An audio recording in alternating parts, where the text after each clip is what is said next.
আমার বেশিরভাগই পার্সেল আসে সকালের দিকে। আজকে যেহেতু আমার মেকআপ ক্লাস ছিল তাই মাকেই দায়িত্ব দিয়ে গেছিলাম, তুমি আমার পার্সেলটা রিসিভ করো। আমি নিয়েছিলাম একটা ফোন কভার।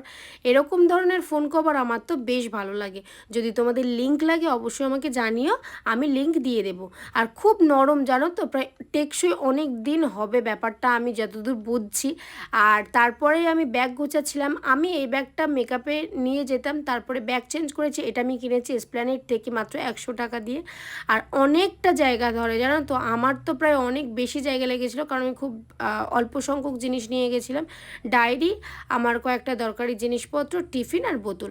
এই ব্যাগটা আমি গড়িয়াহাট থেকে কিনেছিলাম, খুব পছন্দের একটা ব্যাগ। আজকে ছিল আমাদের ক্লাস ডেমোস্ট্রেশন, ফার্স্ট ডেমোস্ট্রেশন। দিদি আজকে আমাদের ব্রাইডালের উপর দেখিয়েছিল ডেমোস্ট্রেশনটা। আর ওকেও কী মিষ্টি লাগছে তাই না। আর এখানে পুরোটাই একদম দারুণভাবে সাজিয়েছিল। এই শাড়িটা না দিদির মায়ের প্রায় অনেক দিনের শাড়ি, বেশ দেখতেও সুন্দর লাগছিল তাই না। টাটা।